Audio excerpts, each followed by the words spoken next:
Ambassador Zarathel stood at the viewport of her flagship, watching the blue-green planet called Earth grow larger in the display. Her forearms trembled slightly as she adjusted her ceremonial robes. Today would change everything for both their species. The Velthari had been at war with humanity for 3 brutal years. What started as a territorial dispute over mining rights in the Kepler system had escalated into full-scale warfare. Zara's people were proud warriors standing 8 feet tall with chitinous armor-like skin and superior technology. They had expected the humans to surrender quickly. They were wrong.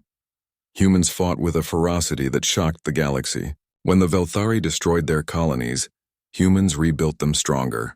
When they blockaded human trade routes, humans found new ones through dangerous asteroid fields that should have been impossible to navigate. When they captured human prisoners, those prisoners would rather die than reveal strategic information. The war was bleeding both civilizations dry. Zara's own brother had died in the Battle of Proxima Station, when human fighters had somehow managed to breach their supposedly impenetrable shields. The loss reports kept coming, and the Velthari High Council was growing desperate. That's when the humans proposed something unprecedented, a marriage alliance. Not just any marriage. They wanted their most decorated war hero, Admiral Marcus Chen, to marry Zarathel herself, the daughter of the Velthari Supreme Commander. The symbolism would be powerful enough to end the war and forge a lasting peace between their species. Zara had agreed, though she knew nothing about this human warrior except his reputation. The reports painted him as a tactical genius who had won impossible victories against superior forces. His flagship, the Terran vessel Indomitable, had single-handedly held off an entire Velthari battle group at the Siege of New Geneva. The docking bay doors hissed open as her shuttle touched down on the human diplomatic station. Zara stepped out, her ceremonial guards flanking her. The station was smaller than she expected, built with the practical efficiency humans seemed to prefer over the grand architecture of her people. A group of human officials waited for her, but her attention was immediately drawn to the man standing at their center. Admiral Marcus Chen was shorter than she was, as all humans were, but there was something about his presence that commanded attention.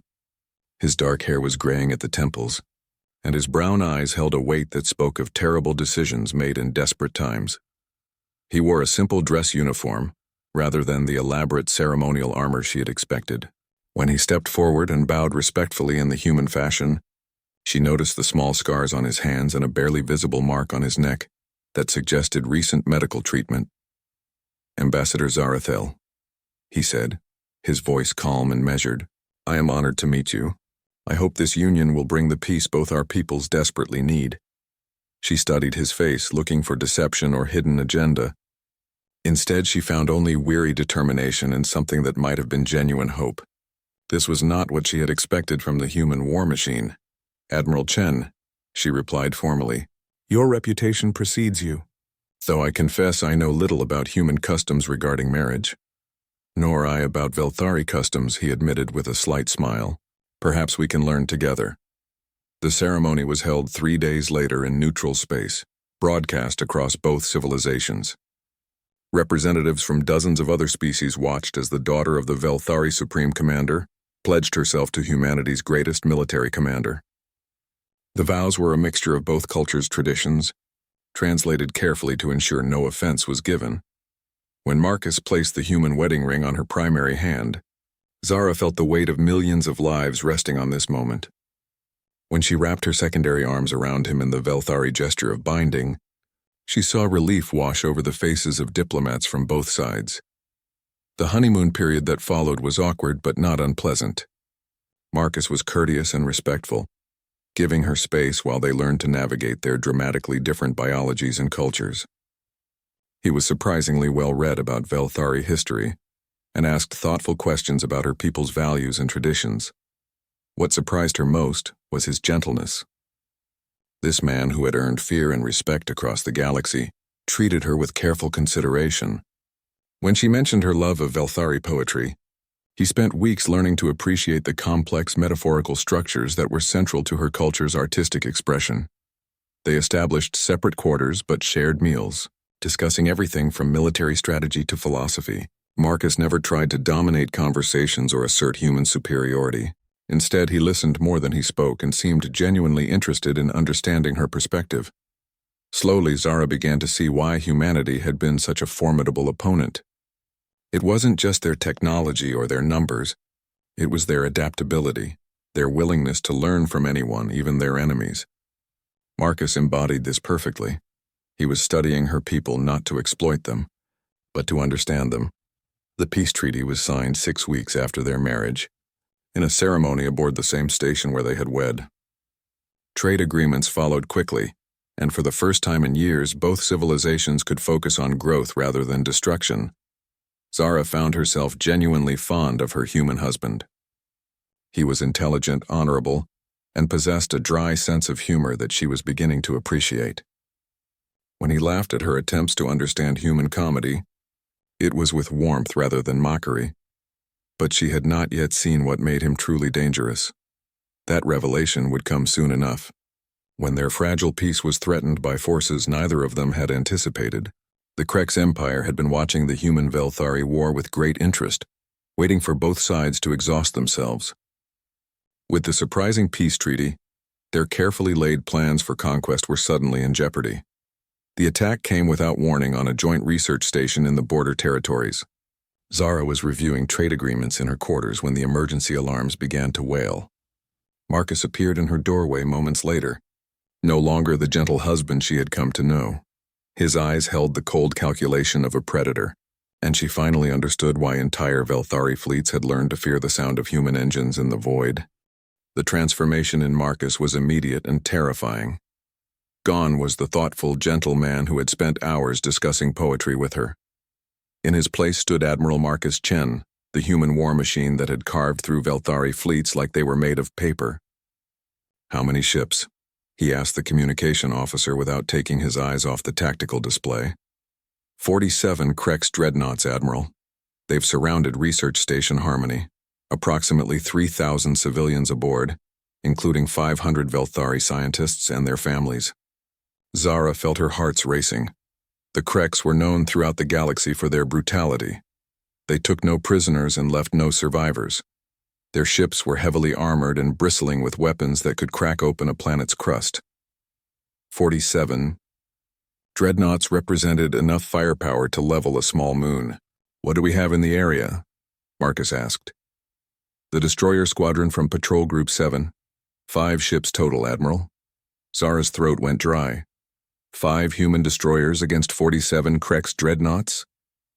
It was suicide, even with her people's advanced technology. The Velthari would never attempt such odds. They would retreat, regroup, and return with overwhelming force. Marcus stood silent for a long moment, his mind clearly racing through calculations that Zara couldn't follow. When he spoke, his voice was utterly calm. "Send a message to Captain Rodriguez. Tell her to prepare for immediate departure, full battle configuration." "Sir," the communications officer hesitated. "The tactical analysis suggests—" "I didn't ask for analysis, Lieutenant. Send the message." Zara watched in fascination as the human crew responded to their admiral's quiet authority. There was no panic, no protest about the impossible odds. They simply began preparations for what any rational species would consider a hopeless battle. "Marcus," she said quietly, "perhaps we should contact the Velthari fleet. My father could have reinforcements here in 8 hours." He turned to look at her, and she saw something in his eyes that made her take a step back. It wasn't anger or bloodlust. It was something far more dangerous, absolute certainty. "In 8 hours, everyone on that station will be dead," he said simply. "The Krex don't negotiate and they don't take prisoners.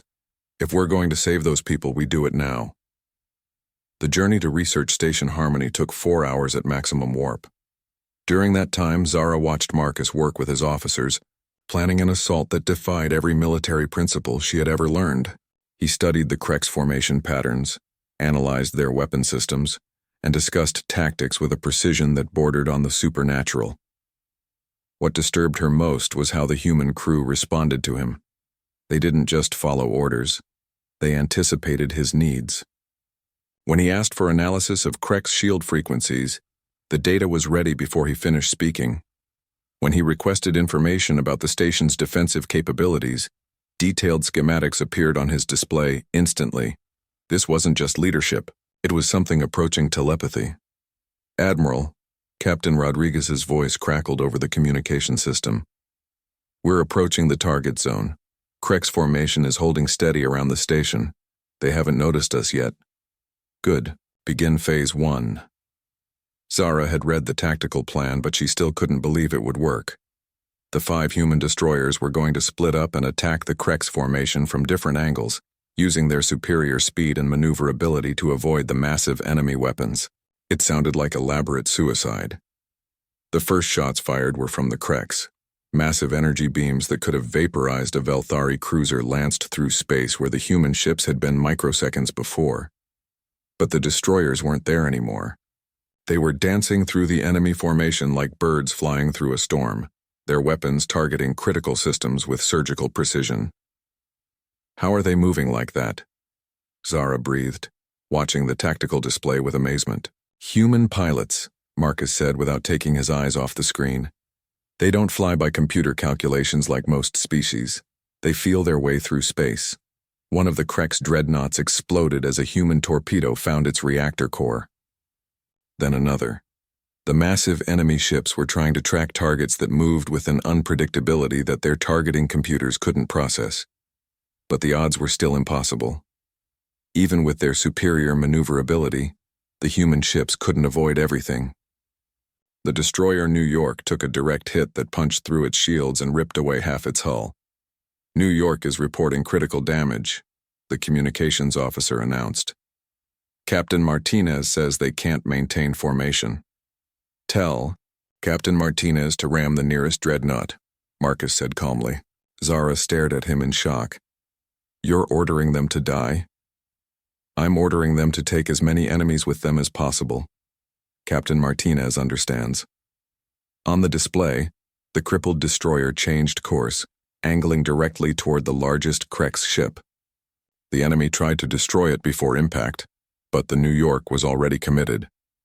The explosion when it hit the dreadnought's bridge was visible even from their position thousands of kilometers away. 2 ships down in exchange for 3 Krek's dreadnoughts. Mathematically, it was still hopeless. That's when Marcus smiled and Zara realized she had been watching the wrong part of the battle. "Phase 2, he announced.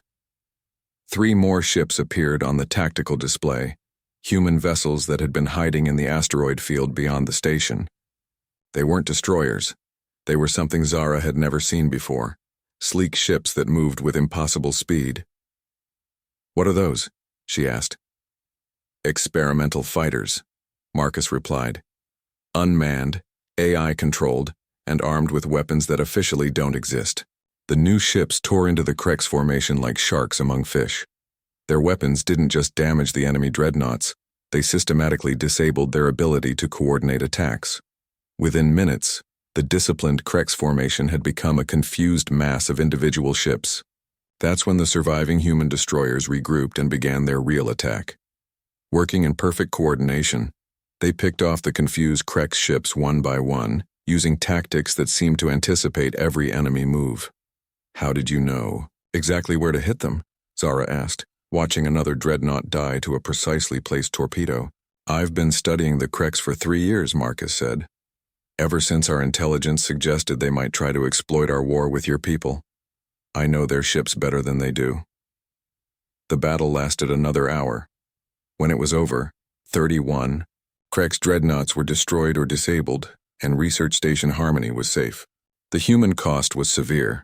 Only 2 of the original 5 destroyers remained functional, and the experimental fighters had been completely expendable.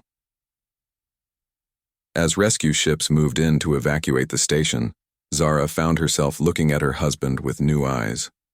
This man had just orchestrated the destruction of a force that should have been impossible to defeat. He had done it with casual precision, as if the outcome had never been in doubt. "The Krek's will send more ships," she said quietly. "Yes," Marcus agreed. "A lot more. This was just a probe to test our response. What will you do?" For the first time since the battle began, Marcus looked tired. The weight of command settled back onto his shoulders like a familiar burden. "What I always do," he said. "Whatever it takes to protect our people." 3 weeks after the Krex probe attack, Zara thought she was beginning to understand her husband. She was wrong. Marcus had returned to his gentle demeanor almost immediately after the battle. He read poetry to her in the evenings, discussed philosophy over breakfast, and showed genuine interest in learning about Velthari meditation techniques. It was as if the cold-blooded tactical genius who had orchestrated the destruction of 31 enemy warships had never existed. But Zara could see the calculations running behind his eyes. He was always thinking, always planning, always 3 steps ahead of everyone else in the room. When diplomats from other species visited their joint command station, Marcus would study them with the same intensity. He had shown the Krex battle formations. "You're analyzing them," she said one evening after a particularly tense meeting with Altarian trade. "Representatives, of course," Marcus replied, not looking up from his datapad. "The Altarians have been neutral in every major conflict for the past century." That kind of consistency usually indicates either exceptional wisdom or exceptional cowardice. And which do you think it is? Neither. They're positioning themselves to profit from chaos. When the Krex make their real move, the Altarians will either join them or try to play both sides. Zara felt a chill run through her. Marcus spoke about galactic politics the way other people discussed the weather, with calm certainty about forces beyond anyone's control. "How do you know the Krex will attack again?" Marcus set down his datapad and looked at her directly. "Because I would. We humiliated them, destroyed a force they thought was overwhelming with ships they considered inferior. That kind of defeat demands a response, or they'll lose face with every species in their empire." As if summoned by his words, the emergency alert system activated. Captain Rodriguez's voice echoed through their quarters. "Admiral, we're receiving priority transmission from Fleet Command. Krex forces have been detected massing at the edge of the Rigel system." Marcus was already moving, his casual demeanor evaporating like morning mist. "How many ships?" "Preliminary reports suggest over 200 vessels, sir, including at least 50 heavy battleships." Zara felt her knees weaken. 200 ships was enough to level entire worlds. The combined human and Velthari fleets couldn't match those numbers, and they were scattered across dozens of systems protecting trade routes and colonies. "Time to arrival?" Marcus asked, strapping on his uniform jacket with practiced efficiency. 18 hours at current speed, Admiral. Signal all available ships to rendezvous at Beacon Station. Send priority messages to the Velthari Fleet Command. And Captain." "Yes, sir?" "Activate Protocol 7. The communication went silent. Zara had never heard of Protocol 7, but the expression on Marcus's face suggested it was something significant. "What's Protocol 7? She asked. Marcus paused in his preparations, and for a moment she saw something that might have been regret in his eyes. Something I hoped we'd never have to use. The journey to Beacon Station gave them time to gather their forces, but the numbers were still hopeless. 23 human ships and 14 Velthari vessels against 200 Krex warships. Even with superior tactics, the odds were impossible. Zara watched Marcus work with the combined fleet commanders, human and Velthari officers side by side. What amazed her was how naturally they followed his lead. Her own people, proud warriors who had fought humans for 3 years, now hung on his every word. "The key," Marcus was saying, pointing to the tactical display, "is to make them think they're fighting 2 separate fleets. Humans here, Velthari here. They'll expect us to coordinate poorly, maybe even compete for glory." General Mordak, her father's most trusted commander, nodded slowly. "You want us to appear divided? More than that. I want you to appear to betray us." The silence in the command center was absolute. Zara felt her heart stop beating for a moment. The idea of Velthari warriors appearing to betray their allies, even as a tactical deception, went against everything their honor code represented. "Explain," General Mordak said quietly. Marcus outlined his plan with the same calm precision he brought to everything. The combined fleet would engage the Krex forces in what appeared to be a desperate last stand. At the critical moment, the Velthari ships would appear to switch sides, attacking their human allies. "The Krex will expect treachery," Marcus continued. "Most species would betray allies to save themselves when facing impossible odds. They'll lower their guard and move to exploit what they think is our weakness. And then? Mordick asked. Then we show them what real cooperation looks like. The battle began exactly as Marcus predicted. The Krex fleet approached in perfect formation, confident in their overwhelming superiority. They had learned from the previous encounter and maintained disciplined spacing to prevent the kind of surgical strikes that had devastated their probe force. For the first hour, it looked like a conventional battle between superior numbers and desperate tactics. Human ships danced through enemy formations, while Velthari vessels used their heavy weapons to punch through enemy shields. But they were being slowly overwhelmed, forced back toward the space station they were supposedly defending. That's when General Mordak played his part. Human ships. This is General Mordak of the Velthari fleet. We withdraw our support. This battle is hopeless. The Velthari ships turned away from the battle line and began targeting human vessels. To anyone watching, it looked like the alliance had collapsed under pressure, with the Velthari choosing survival over honor. The Krex formation immediately shifted to exploit the apparent betrayal. They moved closer, abandoning their careful spacing to press their advantage against the now isolated human ships. Now, Marcus said quietly, what happened next would be studied in military academies for generations.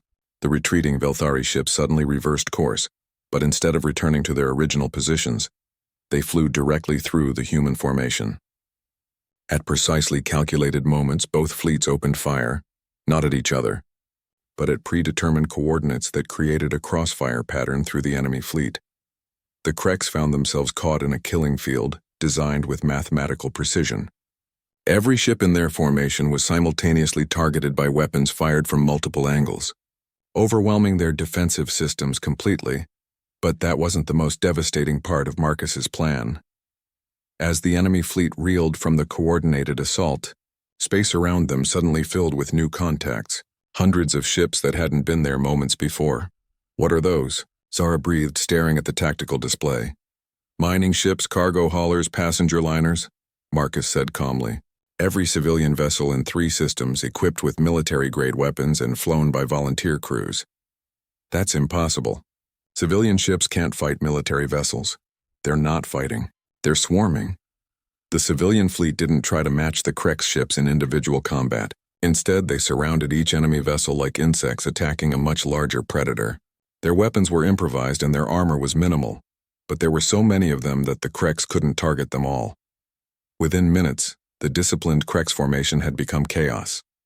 Massive battleships tried to swat aside civilian vessels while human and Velthari warships continued their precise, coordinated attacks.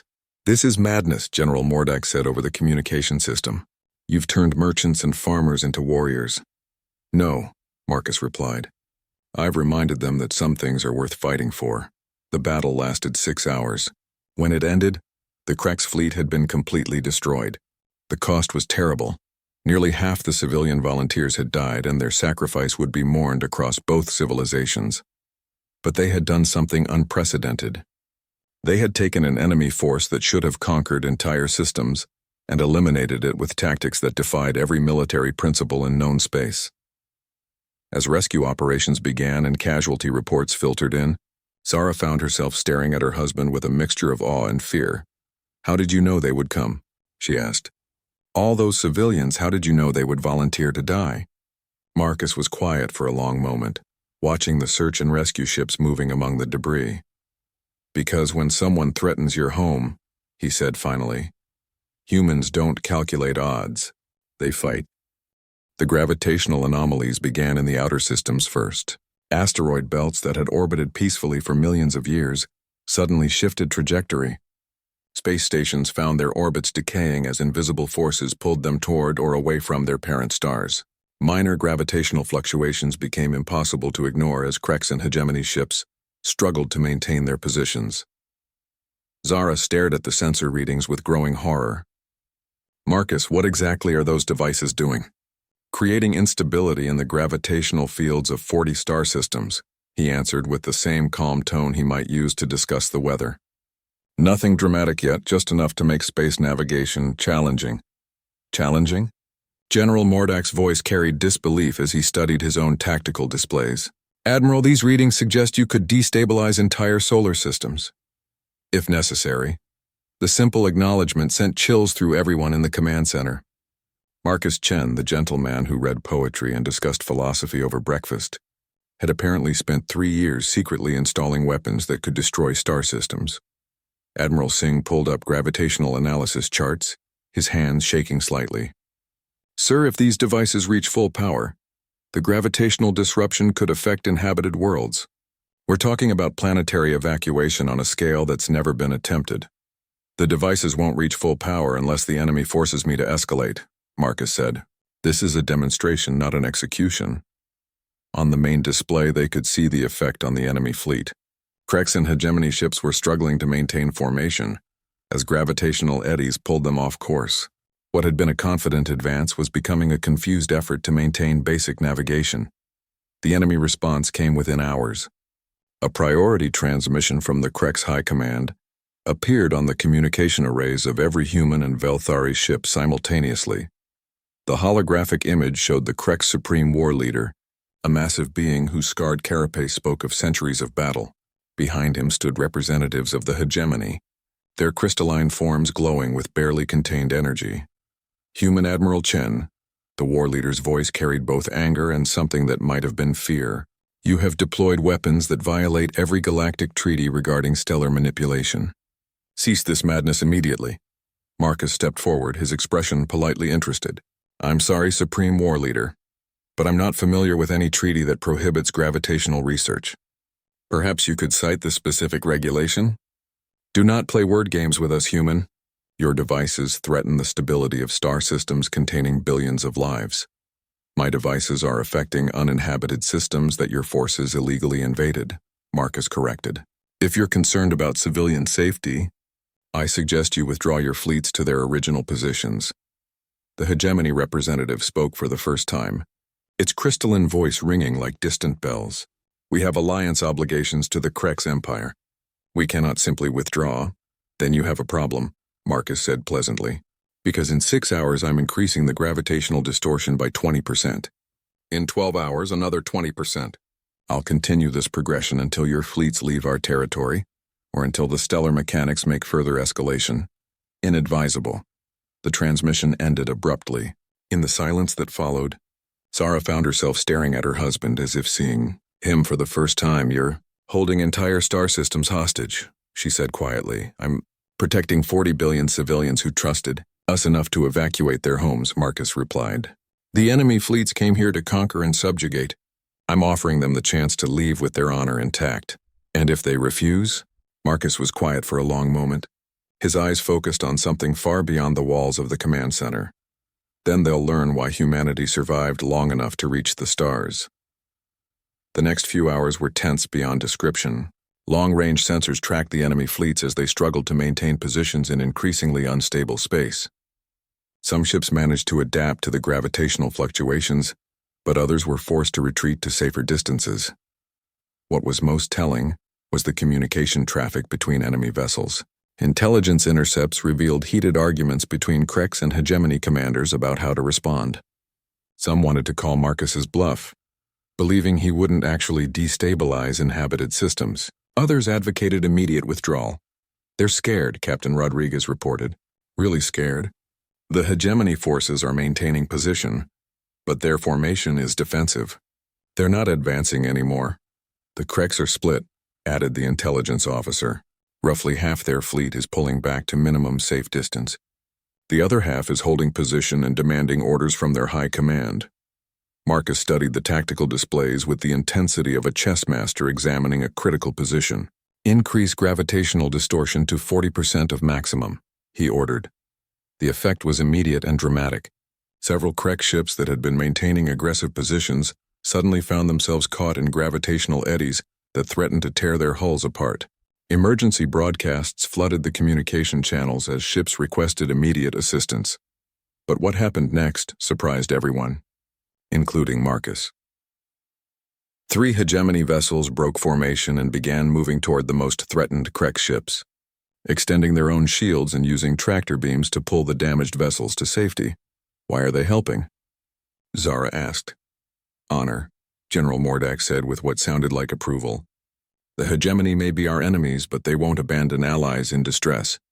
Marcus nodded slowly. which makes them more dangerous than the Kreks, but also more predictable.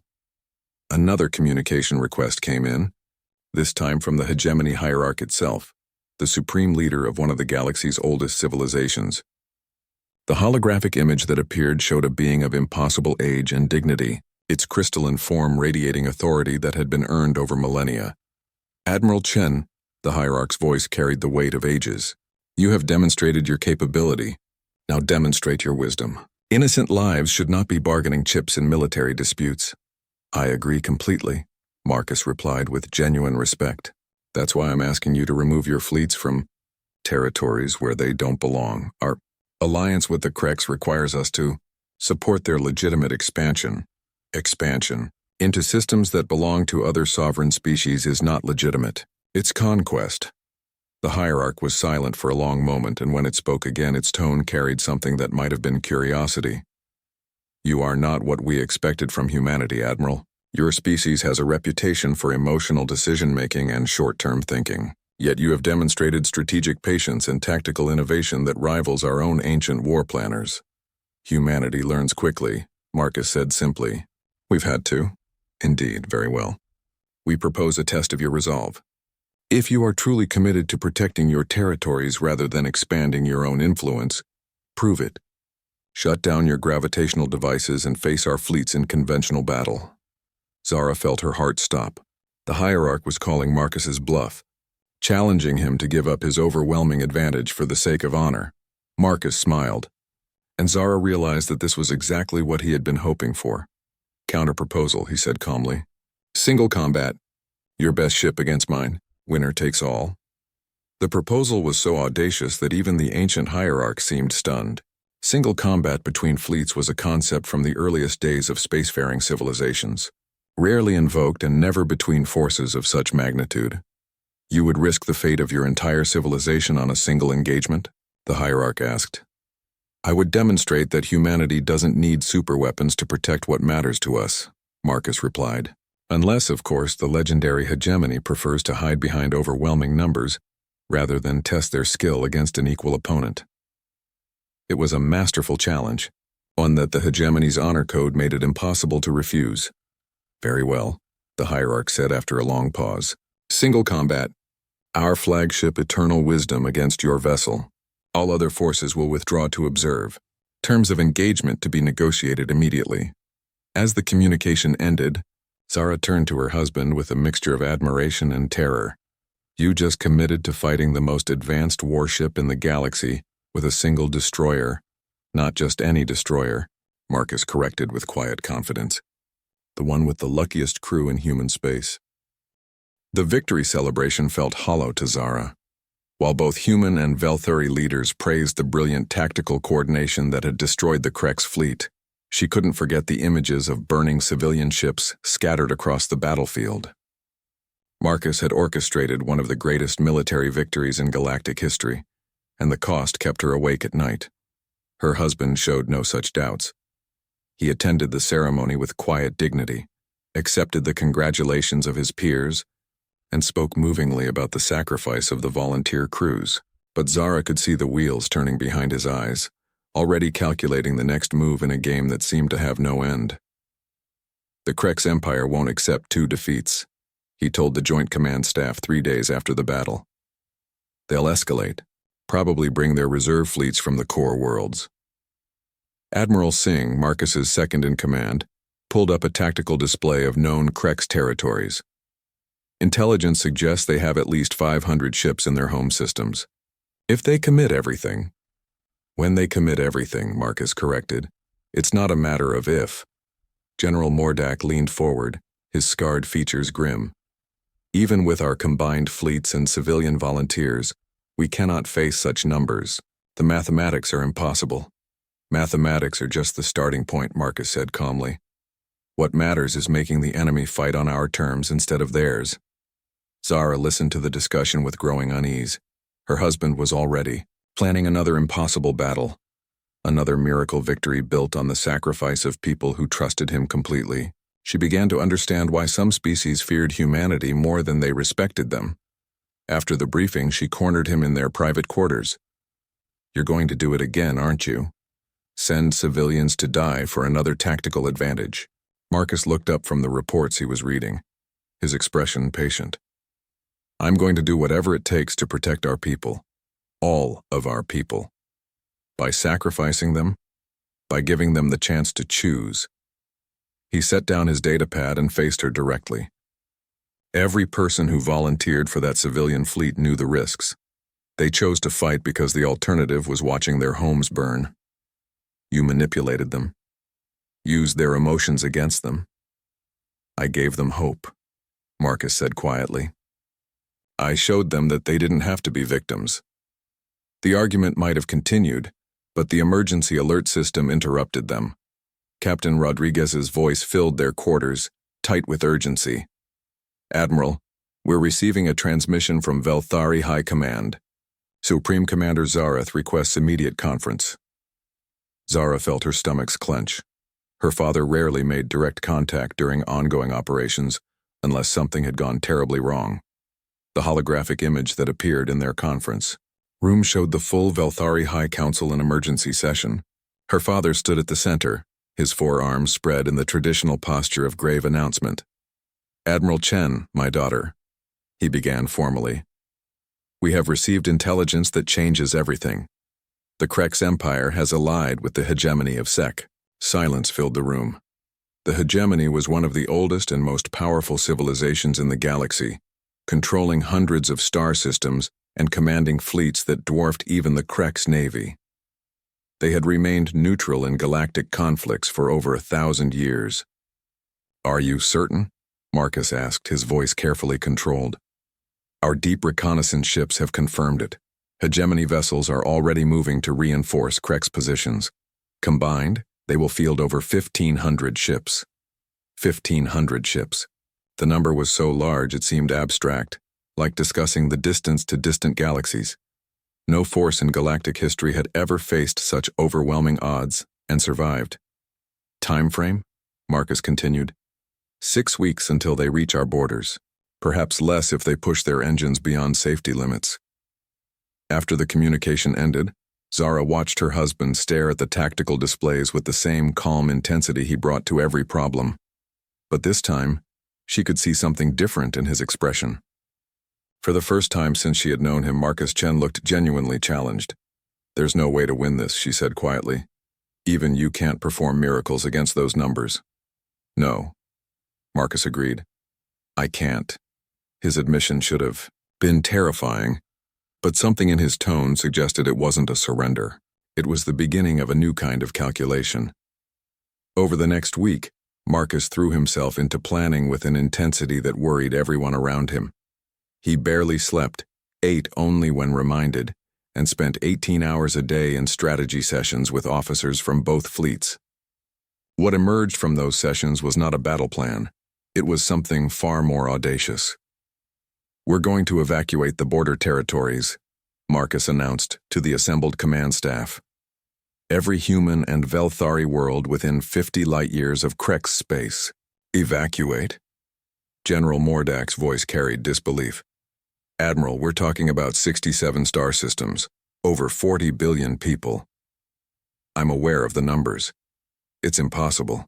We don't have the ships, the logistics, the time.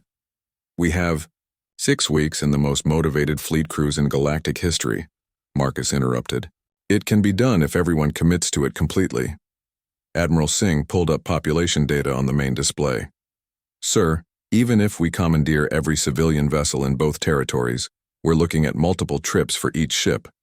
The exposed populations will be sitting targets. That's the point, Marcus said, and Zara felt ice form in her veins. We're going to use the evacuation as bait. The plan that Marcus outlined was breathtaking in its scope and terrifying in its implications. The combined fleets would begin a massive evacuation effort, moving slowly and methodically through the border systems.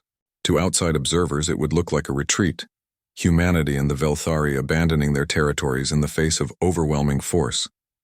The Krex and their hegemony allies would follow, confident that they were pursuing a beaten enemy. They would spread their forces across dozens of systems, occupying abandoned worlds and hunting down refugee fleets. And then? General Mordak asked. Marcus smiled, and Zara realized she had never seen him look so dangerous. Then we collapsed the entire front on them at once. The evacuation began immediately. Every ship that could carry passengers was pressed into service. Military escorts guided convoys of civilian vessels loaded far beyond their safe capacity. Entire populations abandoned worlds their families had called home for generations. From the outside, it looked like the greatest retreat in galactic history. Scared refugees fleeing in overcrowded ships, protected by military forces that seemed stretched to the breaking point. The Kreks took the bait completely. Their combined fleets advanced into the evacuated territories like a tide of destruction, spreading across the abandoned systems to claim their prize. They followed the refugee convoys, harassing the overloaded escorts and forcing them to move even slower. "They're getting confident," Captain Rodriguez reported from the bridge of the Indomitable. "Krek's forward elements are advancing faster than their main fleet." "Good," Marcus said calmly. "Let them think we're beaten." Zara watched the tactical displays with growing amazement. Marcus wasn't just evacuating civilians. He was choreographing the largest military deception in galactic history. Every refugee convoy, every escort action, every apparent moment of panic was calculated to draw the enemy deeper into his trap. The Kreks and Hegemony fleets spread across 40 systems, their forces divided and confident. They were hunting what they thought were the scattered remnants of a defeated alliance. That's when Marcus revealed what he had really been building. Hidden in asteroid fields disguised as debris, and drifting in the empty spaces between systems were the weapons that would change the course of the war. Not ships, something far more devastating. "Initiate Omega Protocol," Marcus said quietly. Across 40 star systems, devices that had been secretly placed over the past 3 years came online.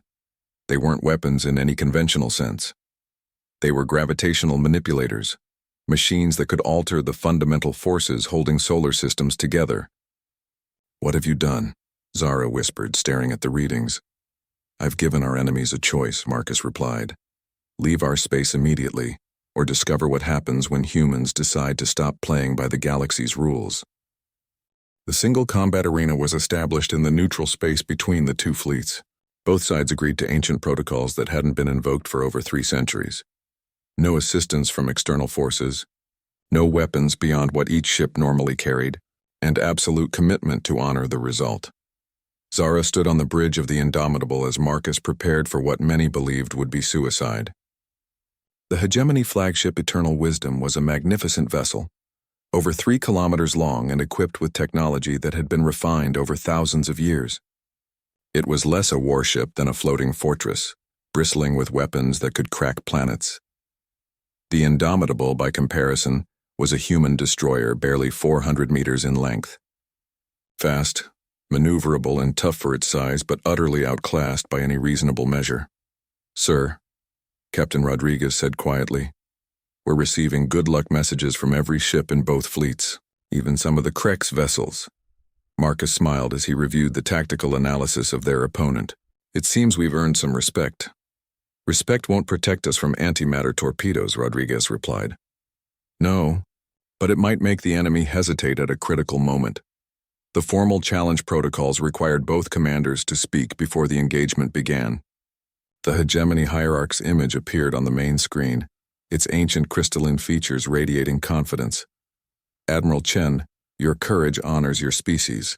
When this engagement ends, regardless of the outcome, humanity will have earned a place among the galaxy's respected civilizations." "Thank you, Hierarch," Marcus replied with genuine gratitude. "Your willingness to engage in honorable combat rather than simple conquest speaks well of the Hegemony's character. May the wisdom of ages guide us both." The communication ended, and both ships moved to their starting positions. The arena was a cube of space, roughly 100 kilometers on each side, large enough to allow for tactical maneuvering but small enough to ensure the battle wouldn't drag on. "Indefinitely. All stations report ready," Captain Rodriguez announced. Marcus took his position at the tactical station, his hands moving over controls with practiced efficiency. "Remember, everyone, we're not trying to match their firepower. We're trying to be where their weapons aren't." The engagement began with the Eternal Wisdom demonstrating exactly why the hegemony had dominated galactic politics for millennia. Its first volley was a carefully coordinated barrage of energy, weapons that should have vaporized any ship. Caught in their path, the Indomitable wasn't there. Marcus had anticipated the attack pattern and put their ship into a spiraling dive that carried them under the enemy's firing arc. The human destroyer's return fire was precise and surgical, targeting specific systems rather than trying to overwhelm the massive ship's defenses. Interesting, the intelligence officer reported. Their shields absorbed our hits easily, but the impact points suggest they're using rotating frequency modulation. Confirmed, Marcus said, still piloting the ship through impossible maneuvers. They're cycling their defensive frequencies to prevent sustained bombardment of any single system. Zara watched in fascination as her husband fought the hegemony flagship with tactics that seemed to defy logic. Instead of trying to penetrate the enemy's massive shields, he was mapping them, learning their patterns, finding the microsecond gaps where rotating frequencies left brief vulnerabilities. The Eternal Wisdom was no less impressive. Its commander was clearly a master tactician, using the ship's superior range and firepower to control the engagement. Every time the Indomitable seemed to find an advantage, the hegemony vessel would shift tactics, presenting new challenges. For 20 minutes, the two ships danced through space in a display of tactical excellence that had both fleets watching in silent amazement. Neither ship had taken significant damage, but both commanders were clearly learning from each exchange. That's when Marcus revealed what he had really been doing. "All stop," he ordered. Suddenly, the Indomitable came to a complete halt in the center of the arena, presenting a perfect target for the hegemony flagship. On the view screen, they could see the Eternal Wisdom adjusting its position for what would surely be a devastating attack. "Sir," Rodriguez said urgently, "they're locking weapons on us." "I know," Marcus replied calmly. "Full power to forward shields. All weapons to stand by." The Eternal Wisdom fired every weapon it possessed in a coordinated alpha strike that should have reduced the Indomitable to vapor. The space around the human destroyer lit up like a newborn star as energy beams and antimatter torpedoes converged on their position. When the light faded, the Indomitable was still there. Damaged, its forward shields completely depleted but intact. "How?" Zara breathed. "I've been studying their fire patterns for 20 minutes, Marcus explained as his fingers danced over the tactical controls. "Every weapon has a specific energy signature, travel time, and convergence pattern. I calculated the exact position where all their weapons would be focused and reinforced our shields at that specific point. But more importantly, the Eternal Wisdom had just expended massive amounts of power in its alpha strike. Its weapons needed time to recharge and its shields were momentarily vulnerable, while power was redirected. Now," Marcus said quietly, "the Indomitable's counterattack was surgical in its precision.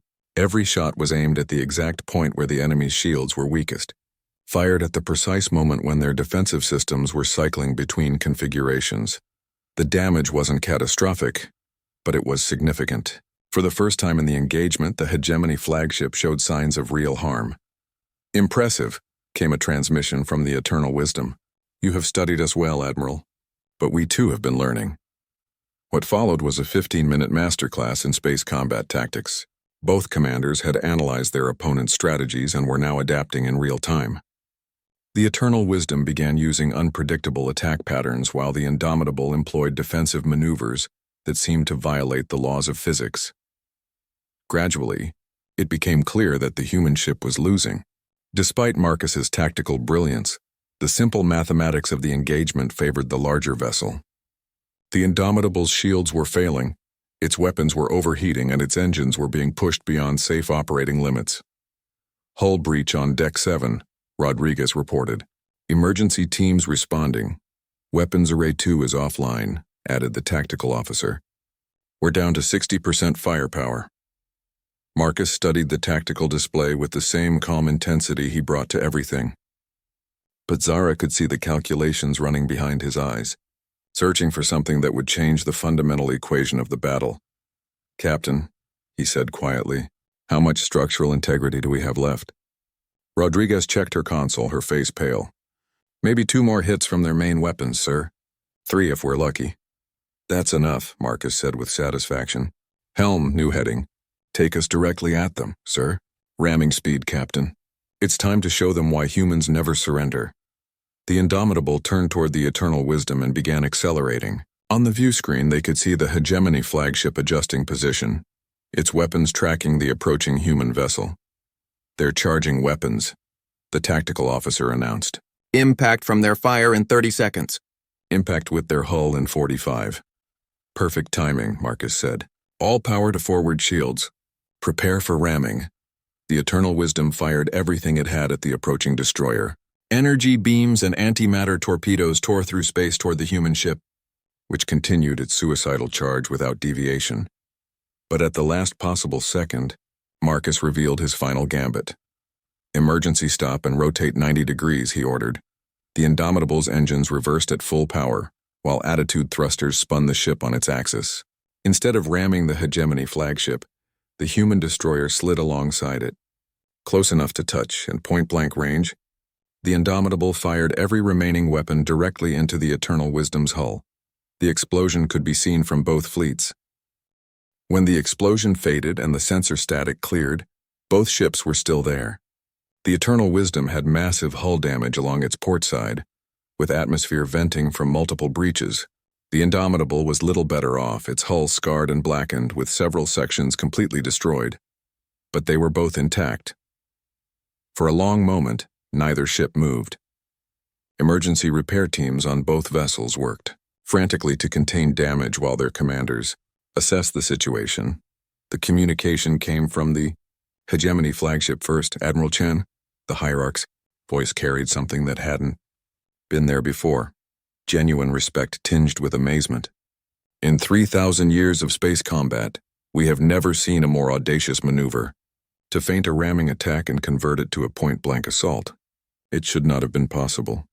Sometimes impossible is just another word for unexpected, Marcus replied, breathing heavily as adrenaline slowly left his system. Indeed, we find ourselves in an unusual position.